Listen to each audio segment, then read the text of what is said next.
All right, we're all in. We're gonna go on this underground mine tour of Tombstone. We're gonna go see the silver and gold and all that underneath and learn about it. It's gonna be pretty cool. I gotta go put my hat in the truck because I gotta have to wear a hard hat down in the mine.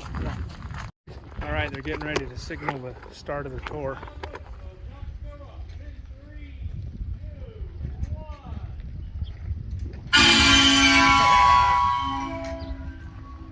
All right, that means shift has started.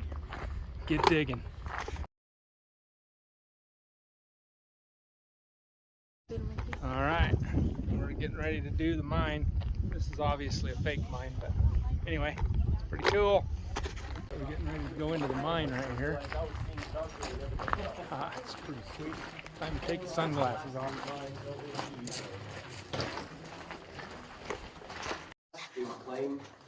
That was a discovery hole where they got into the mine to begin with. And I'd like to officially welcome you to this mine now that we're in the entrance that we'll be using. But before we go any further, I have a quick safety briefing to go over. Yes, ma'am.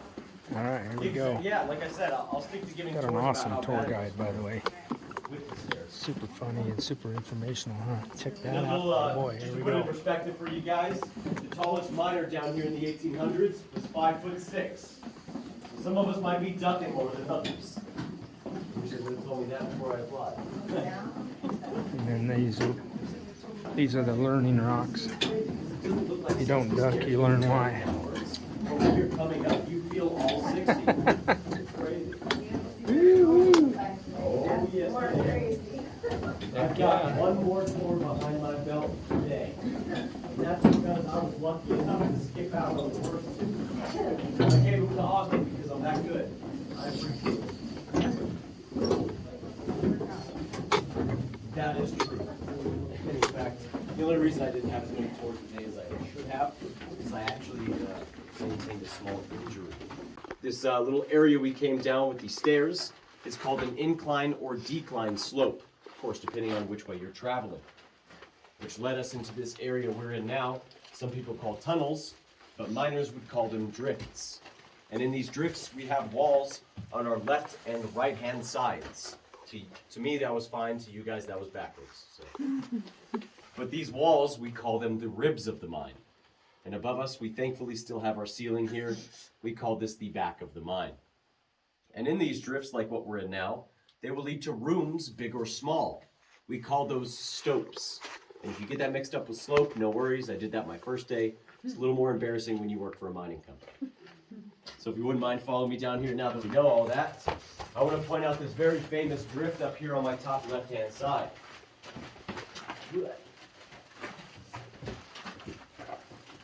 So this drift with the bright light shining in the back of it, kind of making mine redundant in fact, is very famous because it leads up to the basement of the Crystal Palace, that little bar on the corner of the street in Allen. And before you get too excited, back in 1965, some teenagers had the same idea as us. They were sneaking through this mine up that drift into the basement, taking liquor from their liquor cabinets every night. And that it has been closed off. They used concrete, gravel, and some foams. But that is why our tour was only $20 today, folks. No beer down here. You would break off a little piece of this miner's popcorn or cave popcorn. And it is actually called, its real name, calcium carbonate, which makes up Tums and Rolaids today. So if you were experiencing any nausea or inflammatory symptoms, you would break a little piece of this bubbly calcium carbonate off and suck on it throughout your shift, alleviating those symptoms. And who knows, it might work better than Tums these days, but I probably wouldn't recommend it. It's a little dusty. Probably doesn't taste as good as the strawberry version. And if you guys need to come up a little closer, don't worry. I've got 5 sisters. I have no more personal space anymore. We make sure they got rid of that around the age of 14. But since I do have you guys here, I like pointing out these drifts that are attached to this stope. And because these drifts, all 5 of them are attached to this one area, we call this stope the intersection, much like what you would find in a roadway. But some of us may have realized we have what looks like graffiti above these drifts, like that red X above our heads here. That red X actually isn't graffiti at all. It's a navigational system we use as well as the miners used back then. That red X would tell you that that drift just below it is either a dead-end dark drift or one of those 300-foot drops I was telling you about. However, I personally know if you were to walk back about 30, 35 feet and your headlamp wasn't charged or your flashlight, your face meets a wall. It's a dead end. I mean, did I say personally? Somebody else did that. No. And then we do have this red O on the back or ceiling of the mine above this drift here, just above my shadow. That red O would tell you that it is a safe or second way out of the mine, in fact. And that drift there actually leads into the Tough Nut mine, a second mine owned by Ed Shefflin within this district. And they would interconnect these mines because the miners, getting down to this level while working, realized it was quite hard for them to breathe. And without blinding anybody when I talk about this, they would interconnect all of these mines through drifts. We have another one further down to the Vizima mine. But this one, if you crawl, and I do mean crawl, back about 80 feet through a drift, it would lead you into the Tough Nut, one of the larger stopes there, with a huge air gap or a hydrothermal aqueduct, which was created in the past over time by water running through these mines. However, now, since it's been filled up with replacement ore or replacement rock, it is used as a natural air vent, really. That's why we feel a little breeze coming through this area alone. These drifts and stopes will breathe in and out like a pair of lungs. Oh, I should have had my flashlight. They breathe in and out like a pair of lungs. I like pointing out this ugly grayish-black rock here behind me. This is what we call silver chloride mixed with manganese, and it makes up 97% of silver still today. Of course, it is considered low grade because of that manganese content within it, but we have, but we know that the miners or original assayers have committed tests over here in this deposit because we have a very large drill hole over here where my shadow is at, pretty big, as well as an original drill steel hole above my head here. And in this drill steel hole, if you can see from there, it's got some white powder packed in the back of it still. 3 people look. You guys are ballsy. This is the original blasting powder from the miners. As they step back a little bit. But of course, it is most likely dormant at this point in time, but I still wouldn't recommend lighting a match too close. If you want to, do it on Austin's tour. But I also like pointing out this stacked rock, or if you will, cribbing or gobbing. And that is the term these English miners would use because they were using this rock or waste rock to stack it and intricately lock it in place to support the back of the mine or the ceiling. They would later on realize that using that waste rock to do so was a complete waste of their time, in fact. This mine, the entirety of it, is granite limestone rock, very hard material. There's the white powder up in there, I guess. Don't light it. Underground seabed. Those jagged orange and red lines through those rocks up there was due to water erosion. And in fact, this area was also a very large fissure. And a fissure is a crack in the Earth's crust or a rock in the mine created by 2 to 3 points of major pressure over time. And at this point, we would know that was water pressure, also telling us that those erosion layers are there for a reason. But we also like to go over this rock formation on the left-hand side of me here. A lot of people will think this is turquoise, copper, or even lead galena in its natural form. In fact, this rock here is called chrysocolla, the sister rock of turquoise. And I like telling people that because within the past 10 years or so, marketers as well as jewelers have been harvesting this rock, selling it as turquoise jewelry, charging you 10 times the price it costs to produce it. However, there is a way to tell the difference between these two stones, turquoise and chrysocolla. Turquoise, while being phosphorus-based, would be very slick to the touch even when exposed to moisture. This chrysocolla, however, being a silicate-based stone, would absorb any moisture it's exposed to, even if you were to lick it, which I wouldn't recommend. I have before, but I wouldn't recommend. I'm just kidding. But I like telling people that because even when it is mixed with jewelry resin, hiding its natural form, if you were to expose it to any moisture of any kind, it would pull the moisture right out of the surface area. Essentially telling you it's much like those silica packets you find within your pill bottles or vitamin containers. Those are there to absorb the moisture, keeping your pill bottles in safe, or pills, Same story here in this natural form. And that being said, I feel like this is a given. But I'm not encouraging anybody to go up in town today and start licking turquoise jewelry. Because one, they already know my name and they know where you've been. And two, you'll probably end up licking a piece of jewelry that I already licked. I was curious, okay? My boss told me about it. I had to make sure he was right. I'm very naturally curious. But before I get myself in too much trouble, I like pointing out these boards up in this smaller fissure above my head as well. These boards are what we call 1800 seismographs. Before we panic too much, these aren't here from the 1800s. We put those there, or I say we, my boss put those there about 20 years ago, and they haven't moved an inch still. However, this is still used for the same purpose as these miners would use it back in the 1800s. Is everybody familiar with the purposes behind a seismograph? If not, just a little quick rundown. It's there to measure the Earth's movement, or in a mine, in this case, the rock above your head. So if that board had loosened, swiveled, or swayed from the 2 points that supervisor had measured it prior that day, he would then close down this area of the mine, hoping to make it safe again for the next production line. That being said, I am no supervisor. I'm your tour guide, Nicholas. Howdy. If I see that board is loose while we're down on tour, we're getting the heck out of here. And don't try to push me over on the way up to the stairs, because I know where the light switches are at. Just kidding. We'll get out of the team. Fake turquoise right there. Is everybody okay if I eventually turn my lights out to show you the candle or light source that these guys had to work with? Sure. Oh, thank God. Would you be okay if I blow out my candle afterwards too? Sure. Sure? Yeah. Okay, good. I was going to do that either way, but I figured It's going to get dark. So as you can see here, these miners were given these candles, about 3 of them, for their shift. These candles lasted about 2 hours each for their 10-hour shift. Little math problem there, right? Yeah, that's not 10 hours at all. That's 4 hours of complete and total darkness. Sounds like you're going to smash your fingers a bunch to me. So at that point, these miners would have to find a way around that problem. But first, I'm going to turn these lights off to show you what they had to work with. Ready? I say if you have to, you can take a seat. If you need to, you can grab a hold of somebody. Yeah, I probably should have waited to turn those lights off. I still heard shuffling, sorry folks. But as you can tell, this is the light source that they had to deal with.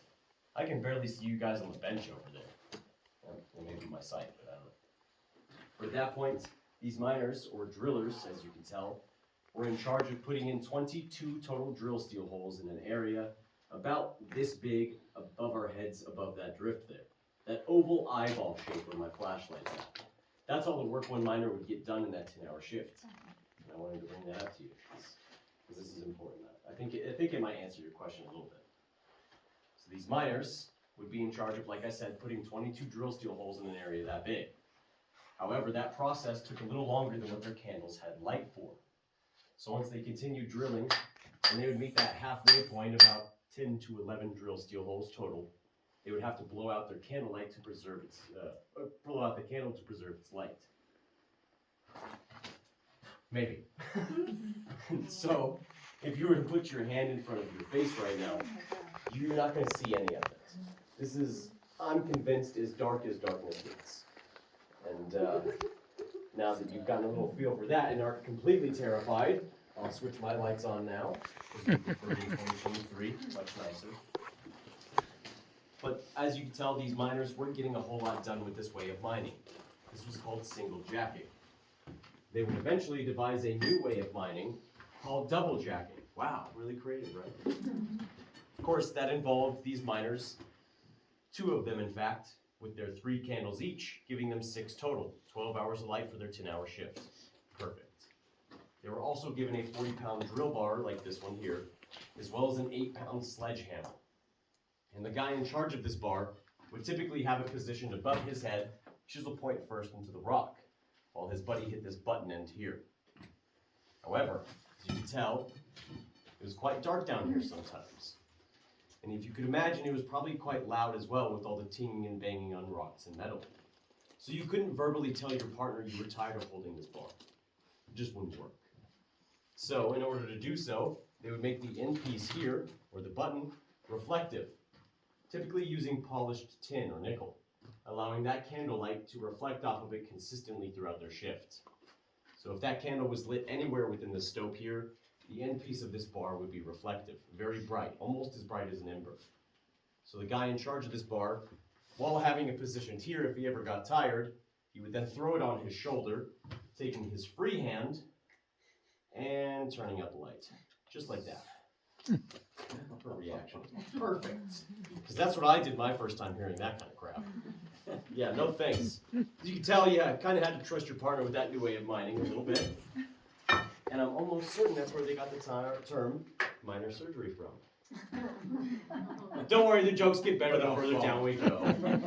The more oxygen you lose, the funnier I get. With that being said, these miners, they would experience quite a few problems, even though we know that they had 0 documented deaths here, which is quite impressive, but I do also emphasize documented. But these miners, like I said, come across quite a few problems, one of which being called mad miner's disease, which came from this simple rusty can here. I get to fondle it like this because I have my gloves on. Don't worry about tetanus. But these guys were worried about lead poisoning. Because typically in their canning process, this white rim and plunger in the middle was 100% lead. Consuming their beans or peaches from a can just like this one was giving them that mad miner's disease, which was really severe lead poisoning. Came with the symptoms of shaky hands, uncontrollable body movements, as well as double vision. And that doesn't sound like a good time to me. And knowing that makes this next part a little more sad. Telling you guys that these miners in the Good Enough Mine would start their careers as young men at the age of 14 to 15 years old. How far did you make it? He's like, yeah. And because of that lead poisoning right there, they were only living 15 to 20 years after. Telling you that they died as young men in their 30s. I barely made it. But anyway, on a brighter note, I know that's not a flashlight pun. I do have something really cool to show you guys in the dark. I do have pretty good time here. Blacklight here. This is where I had my candle lit and where I light it every day. Quite a mess. For the mine. And not because we're splashing wax everywhere, but because this is the original candle wax from the miners in the 1800s. At the time, they were using animal fat in their wax, giving it its brighter sheen than ours behind me, because of that animal byproduct built within it. However, if I were to turn my lights on, turn my black light off, I can't even see or feel any of that wax. It's been glued within that rock over time. As you can tell, we're not catching a whole lot of rain or wind down here, at least I hope not. And that rock has eventually enveloped that wax within it, still allowing us to expose it with a black light, but not being able to see it or experience it without it. Pretty cool. They got lots of holes they dug in here. I wonder about the stability of this place, but no cave-ins that he's told us about yet. He did say don't cross the yellow chains. That's the point of no return, one-way ticket type stuff. It's because of these timbers up on the high ground here. They look like crosses to the miners in the dark. I just tell people they were praying that they didn't fall in that hole with me. That's why I call it that. Yeah. So we have been using that name to our advantage recently. We've been holding events down here such as weddings, vow renewals. We did have the first underground military reenlistment ceremony in a mine not too long ago. Yes, ma'am. I like pointing out this reflecting rock on my right-hand side. This is what we call an underground geode, and a large one at that. It is made of gypsum mostly, some calcite as well as calcedony. However, gypsum today is used in a lot of garden lime as well as sheetrock, drywall, and fertilizers. So every Lowe's you go to, you're going to see a little bit of gypsum. And as you can tell, this gypsum deposit goes all the way down this drift up into the Vizima mine that I mentioned earlier. This is another drift leading to a separate mine, allowing that airflow to come through here. So once they hit this 110-foot level, it was probably even harder to breathe than at that 50-foot level. So of course they had to find a new air vent. And just to point out this very dark drift here with the jagged rocks in the wall behind it there, that's actually one of those 300-foot drops I was talking about. And it doesn't slope downwards letting you know that it's coming. No, it's just a straight drop off. It's almost like what you would see on a reef or a coral side. But I like to show this high-grade silver on our left-hand sides above our heads. This high-grade silver obviously has less manganese in it than that silver chloride mixed with manganese. But it still has this blackish color because silver, even in its natural form, will oxidize, much like how it tarnishes in silverware or silver dishware. If it hadn't been oxidized like this in its black form, it would be a bluish or green color, in fact. Which I'm not sure which one's more beautiful. And if you guys would like to, we're going to move on to that next stope just past that very prominent learning rock. Watch your head, buddy. And then there's a bench in there if you'd like to take a seat as well.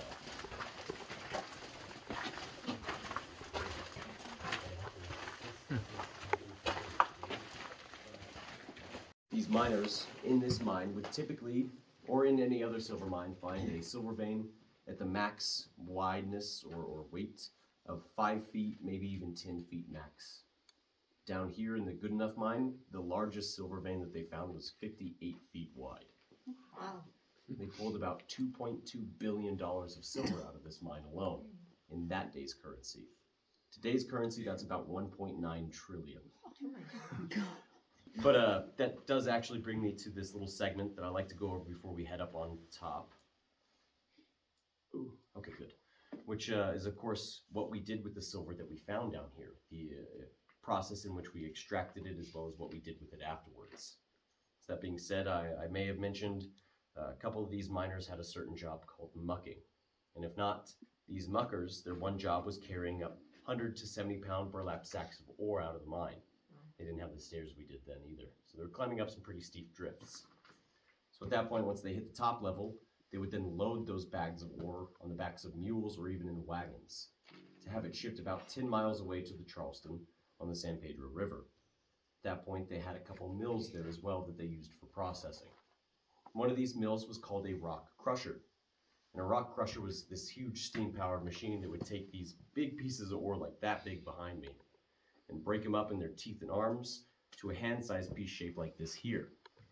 In fact, this is low-grade silver. I'll pass it around so you guys can get a little feel. And it's heavier than a normal rock you'd find at that size, of course, because of the ore content within it. But once it made it past that state, they would then put that size piece of ore into what was called a ball mill. And a ball mill was really just a huge rock tumbler on steroids. It had 18-inch cast iron steel balls to assist the breaking of ore down in that rotative manner, essentially turning it into a gravel or pebble-like state, kind of like the stuff underneath our feet here. So at that point, they would then put it in what was called a stamp mill. And a stamp mill, of course, was again another steam-powered machine, but it had huge metal rods with plates at the end that would come down with 6,000 psi, breaking apart that gravel ore into a fine powder or flour-like state. And then they would boil that fine powder in what was called the boiling pot station. Of course, they would mix a couple different chemicals as well as minerals there, like copper sulfide, sodium nitrate, and mercury. Yeah, these guys were boiling mercury, breathing it in, either dying 3 to 5 years later, or going blind, whichever one you prefer. They would then, of course, realize that it was quite dangerous for them to be doing that, because it was brought to their attention by a woman activist group at the time. And they listened. Not very well, though, because then they switched to a chemical we all know and love as cyanide. Perfect. Yeah, right? Oh, yeah, definitely. And in fact, the life expectancy back then was just about the same. However, we still use cyanide in processing today, but it is, of course, regulated, and there are precautionary measures put in place to keep those men and women in that field safe. But not without the trial and error of these dumb dudes. Of course, they didn't really know. I can't call them dumb. Kind of like in 30 years, there will be people in the future who'll be like, don't these guys know that white hard hats cause brain damage? Anyway, that's why. But of course, after they had boiled that silver downwards, they would then skim the top of that boiling pot, collecting their silver leaf, if you will, converting that silver leaf into what was called 180-pound ingots. Pretty crazy, right? 180 pounds is a lot of weight.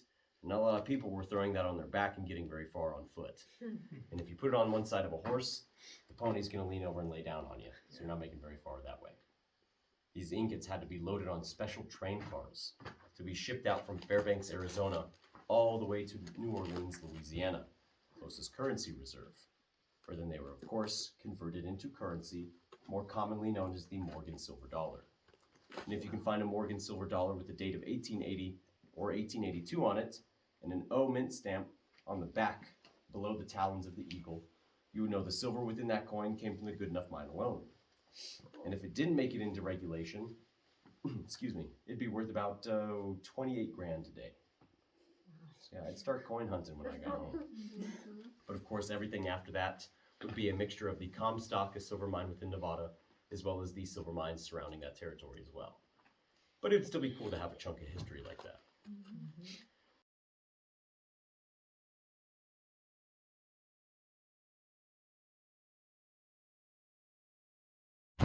All right, we made it through the tour alive. I was looking at the ceiling of part of that mine thinking, oh my goodness. But it's pretty cool. Yeah.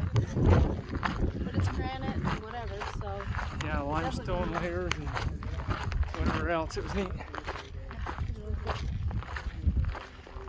But yeah, tour guide was really good. He was Nicholas. Nicholas, yeah, he did great. He was Really funny. funny and friendly and smiling the whole time. Loved it. Very informative too. So I would recommend the tour. Ask for Nicholas.